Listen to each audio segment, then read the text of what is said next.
नमस्कार दोस्तों।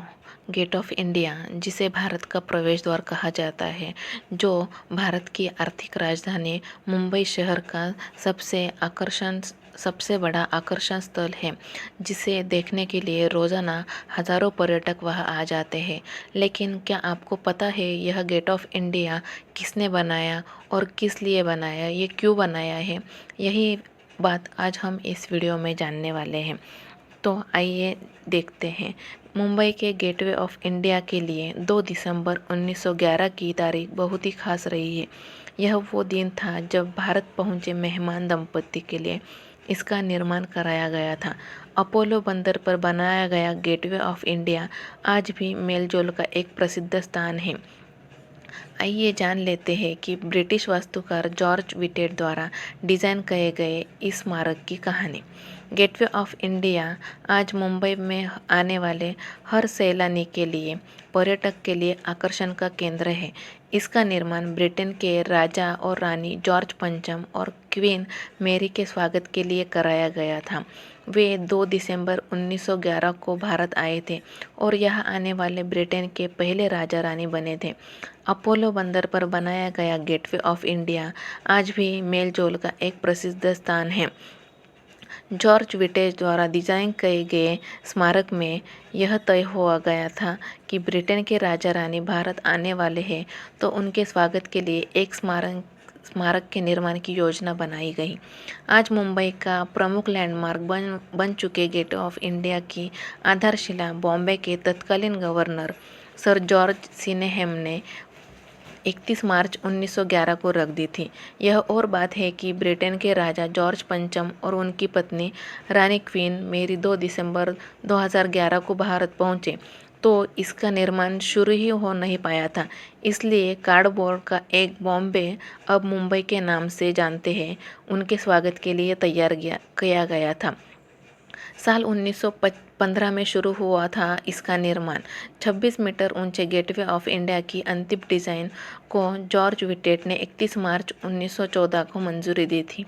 साल 1915 में इसका निर्माण शुरू किया गया था। अपोलो बंदर के नाम से जाने जाने वाले इस क्षेत्र का इस्तेमाल मछली पकड़ने के लिए किया जाता था।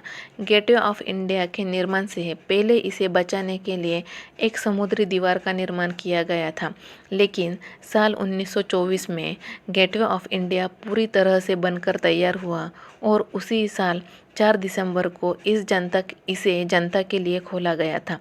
इसका उद्घाटन तत्कालीन वायसराय रफस आइजैक ने किया था। ग्वालियर से मंगाए गए थे झरोखे इसके लिए। गेटवे ऑफ इंडिया के निर्माण पर तब्बल 21 लाख रुपए खर्च हुए थे। इसे बनाने में पीले बेसाल्ट और कंक्रीट का इस्तेमाल किया गया था।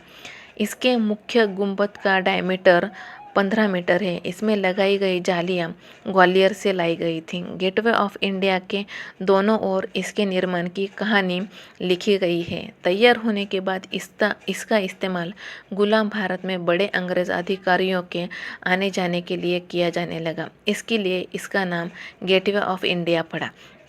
भारत की आज़ादी के बाद यही गेट ऑफ इंडिया अंग्रेज़ों की विदाई का प्रतीक भी बना। अंग्रेज़ों की सेना इसी गेट से बाहर निकल गई थी, उनके देश लौट गई थी। अंग्रेज़ों की सेना का आखिरी टुकड़ी इसी से होकर अपने देश के लिए रवाना हुई थी। 28 फरवरी 1948 को इसी के ज़रिए सोमरेस्ट लाइन इन्फेंट्री की पहली बटालियन भारत में ब्रिटिश मिलिट्री की उपस्थिति के खात्मे का संकेत देते हुए रवाना हुई थी। स्वाधीनता से पहले गेटवे ऑफ इंडिया में कई जाने माने नेताओं का आगमन हुआ था। 9 जनवरी 2015 को निर्माणाधीन गेट ऑफ इंडिया होकर महात्मा गांधी भी दक्षिण अफ्रीका से भारत लौटे थे। इसीलिए इसको भारत का महाद्वार कहा जाता है। इसके लिए एक शताब्दी बाद गेटवे पर एक पट्टिका लगाकर महात्मा गांधी और कस्तूरबा गांधी भारत वापस आने की कहानियाँ लिखी गई हैं। आज भी गेटवे ऑफ इंडिया मुंबई में पर्यटकों के खास आकर्षण में सबसे बड़ा केंद्र है। इसके सामने काफ़ी बड़ा खुला स्थान है। इसमें प्रवेश निःशुल्क है, पर सुरक्षा से जांच करना पड़ता है। इसे खुले स्थान से पर्यटकों के सामने जाते ही ताजमहल पैलेस होटल दिखता है, जो कि 5 स्टार होटल है और भारत का सबसे पुराना और सबसे बड़ा 5 स्टार होटल है। और गेट ऑफ इंडिया के आगे खड़े जहाज भी दिखाई देते हैं, जहाँ बड़े बड़े नौसेना के जहाज भी दिखाई देते हैं और बड़ी बड़ी नावें भी देखने को मिलती है। गेट ऑफ इंडिया के बाजू में एक कबूतर खाना भी देखने को मिलता है।